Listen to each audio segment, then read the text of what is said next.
যথাযোগ্য মর্যাদায় বিশ্বের অন্যান্য দেশের মতো বাংলাদেশেও পালিত হচ্ছে বুদ্ধ পূর্ণিমা।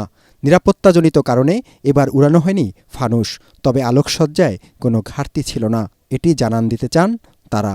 আমরা তো বাংলাদেশে বসবাস করি, ধর্ম যার যার, কিন্তু উৎসব সবার জগতের সকল প্রাণী সুখী হোক, আর আমাদের দেশবাসী সবাই যেন সুখে শান্তিতে বসবাস করতে পারে, আর আমরা যেন ভগবান বুদ্ধের বাণী নিয়ে চলতে পারি। ধর্ম তো পার্থক্য হইতে পারে, কিন্তু সমৃদ্ধি বন্ধন তো অটুট থাকা উচিত।